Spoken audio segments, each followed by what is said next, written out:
bulan tak terasa pandemi sudah bersama kita. Sampai kapan waktunya kita tidak tahu. Tapi bagaimana pula dengan protokol kesehatan khususnya di transportasi publik. Kali ini kami coba menyoroti mengenai KAI Komuter. Nah, bagaimana kondisi di KAI Komuter sendiri?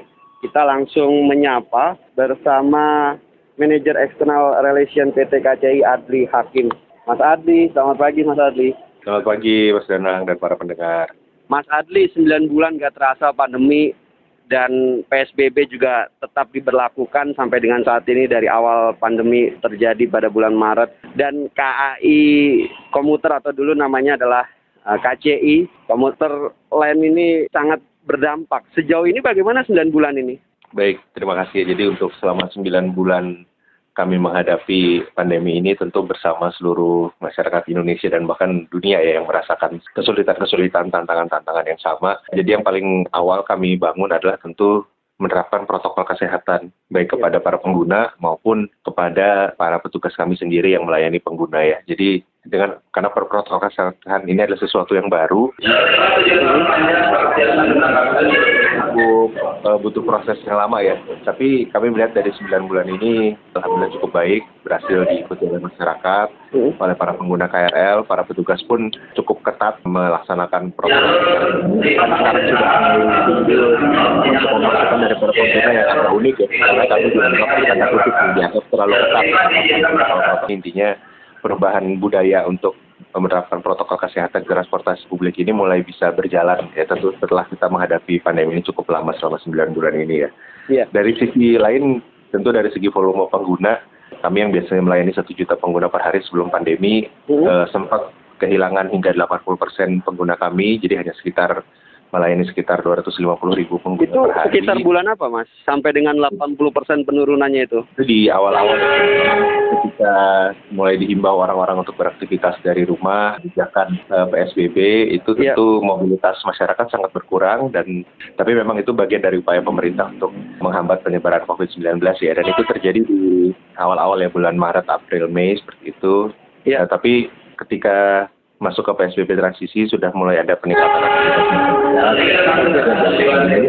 aktivitas sepanjang November ini kami melayani 400.000 pengguna per hari, jadi ada naik dibanding bulan-bulan sebelumnya. Mas Adli, ya saat ini saya tengah berada di stasiun Tanah Abang pendengar. Kita coba memang kalau melihat ada pola baru yang terjadi di warga masyarakat khususnya adalah pecinta komuter lain ini. Memang terlihat penggunaan masker, lalu cuci tangan, penggunaan hand sanitizer, artinya ada perubahan yang sudah Anda katakan. Tapi di satu sisi masih saja ada penemuan-penemuan di lapangan yang masih membandel. Nah sejauh ini dari KAI Komuter bagaimana ya untuk menyikapi hal ini ya? Jadi mengenai protokol kesehatan terutama 3M ya, memang kalau untuk masker ini yang paling awal kami tetapkan dan melakukan sesuai dengan aturan-aturan yang dilakukan di luar rumah.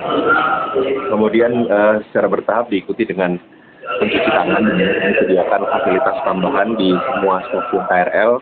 Adanya wastafel di luar toilet, jadi melengkapi apa yang sudah sebelumnya ada di toilet. Ini ada cukup banyak unit wastafel di luar toilet sehingga memudahkan masyarakat untuk mencuci tangan sebelum maupun sesudah naik kereta. Selain itu ada juga ini hand sanitizer ya, di stasiun maupun di dalam kereta. Dan terakhir tentu yang sampai sekarang juga masih terus kami maksimalkan upayanya adalah protokol M yang ketiga, yaitu menjaga jarak. Nah, dari segi menjaga jarak ini memang masih juga banyak masukan, keluhan para pelanggan bahwa masih kurang jaga jarak. Artinya ada kesulitan Mas Adli. Kalau untuk yang satu ini jaga jarak di dalam satu gerbong komuter lain maupun di stasiun sendiri. Kalau di stasiun sebenarnya sudah cukup baik ya, karena ada sistem penyekatan dan di dalam stasiun juga kami sudah dibantu sekali oleh para aparat dari kepolisian, dari TNI, kemudian juga dari petugas dari kaji dan sangat konsisten membantu kami dalam upaya. Dan memang di dalam kereta ini ada temuan yang juga perlu kami sampaikan ya, bahwa sebetulnya 70% dari perjalanan kereta yang kami operasikan setiap harinya ini bisa dianggap atau bisa dibilang kosong. Dalam arti menjaga jarak itu sangat mudah, tapi karena adanya konsentrasi aktivitas masyarakat dan termasuk para pengguna KRL di jam-jam sibuk pada pagi dan sore hari, ini tentu membuat ada tantangan tersendiri untuk membagi atau mendistribusi agar 30% kereta yang berpotensi padat ini bisa terbagi ke 70% lainnya yang kosong. Nah, inilah yang kami upayakan, selalu kami sosialisasikan ya. Ini yang kami selalu minta untuk ayo kita manfaatkan fleksibilitas ini dengan baik. Jangan terjebak dalam rutinitas dan harus berangkat di jam-jam sibuk dan pulang lagi di jam-jam sibuk. Karena keretanya sendiri juga sudah mulai pertengahan Oktober kemarin sudah 20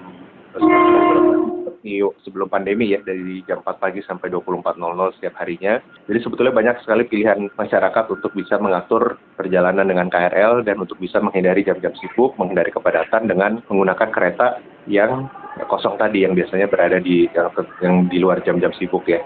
Terutama kalau pagi hari ini kami lihat polanya mulai pukul 6 sampai pukul 7, dan kalau sore hari ini pukul 5 sore sampai pukul 6 ya. Itu yang paling puncaknya. Di luar itu menjaga jarak ini masih sangat mungkin gitu. Baik, Mas Adli, kita berharap semoga pandemi berlalu, dan walaupun nantinya pandemi berlalu, semoga juga protokol kesehatan ataupun gaya hidup baru di masyarakat untuk memakai masker juga tetap terjaga ya Mas Adli ya. Itu harapan Ya, kita. Betul, jadi dari pandemi ada beberapa perubahan budaya yang sangat positif yang tentu bisa kita ambil dan sangat mungkin untuk dilanjutkan penerapannya. Baik, Manajer External Relation PT KCI Adli Hakim, atau yang sekarang namanya adalah KAI Komuter. Terima kasih waktunya berbincang bersama RRI. Selamat pagi.